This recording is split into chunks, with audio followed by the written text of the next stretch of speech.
Hello friends, അപ്പോൾ നമ്മളിന്ന് ചെയ്യാൻ പോകുന്നത് ജീറ്റോ പാസഞ്ചറിൻ്റെ എൻജിൻ വർക്കാണ്. അതിൻ്റെ അകത്ത് നമ്മൾ റിയർ ഓയിൽ സീൽ അടിക്കുന്നൊരു ചെറിയൊരു വീഡിയോ ആണ് ചെയ്യാൻ പോകുന്നത്. ഇതാണ് റിയർ ഓയിൽ സീൽ. അതിൻ്റെ സ്പെയർ വരുമ്പോൾ ഇതാണ് സാധനം. സംഭവം ഇതാണ്.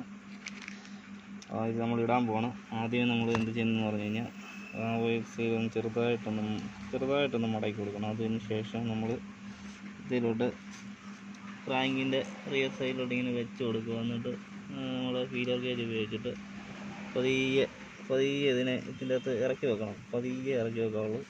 പെട്ടെന്ന് ചെയ്ത് കഴിഞ്ഞ് കഴിഞ്ഞാൽ പണിയിട്ട് ഓയിൽ സീൽ പോവും. പിന്നെ പുതിയ ഓയിൽ മേടിക്കുന്നു, പൈസ ചിലവാകും, വിഷയമാവും.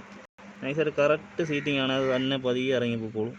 നമ്മൾ പതിയെ കൈകൊണ്ട് ചുറ്റിനും പതിയെ തള്ളി കൊടുക്കണം. പതിയെ തള്ളി ഇറക്കിയാൽ മതി. ഒന്നും വെച്ച് അടിക്കുകയൊന്നും വേണ്ട. പതിയെ അടിച്ചാലും കുഴപ്പമൊന്നുമില്ല. അതിന് നമുക്ക് പുള്ളറുണ്ട്, ഓയിൽ സീൽ ഇടുന്ന പുള്ളറുണ്ട്. പുള്ളർ ഉപയോഗിച്ച് നമുക്ക് കയറ്റാൻ പറ്റുന്നതാണ്. പക്ഷേ നമ്മുടെ സംവിധാനം ഇല്ലാത്തതുകൊണ്ട് നമ്മൾ ഇതുപോലെയാണ് ചെയ്യുന്നത്.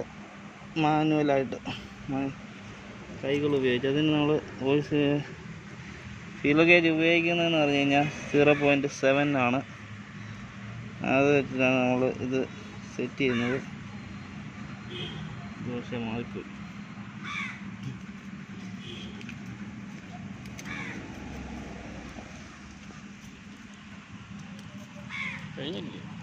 ഇല്ല, കഴിഞ്ഞിട്ടില്ല.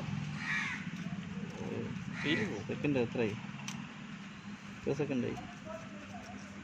ഇത് കഴിഞ്ഞു.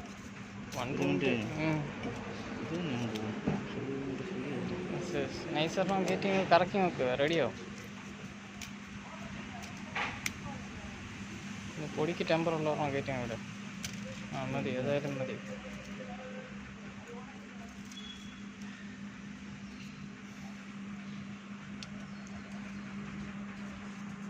വട്ടം നമ്മൾ കറക്കണം.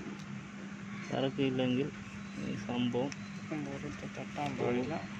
ഇങ്ങനെ കറക്കുന്ന സമയത്ത് നമ്മളിങ്ങനെ പിടിക്കുമ്പോൾ അറിയാൻ പറ്റും. അത് ഓയിൽ സീലിൻ്റെ ഇതിൻ്റെ തുമ്പത്ത് വന്നിരിപ്പുണ്ടെങ്കിൽ പരിപാടി ഏകദേശം തീരുമാനമായി എന്ന് വിചാരിച്ചാണ്.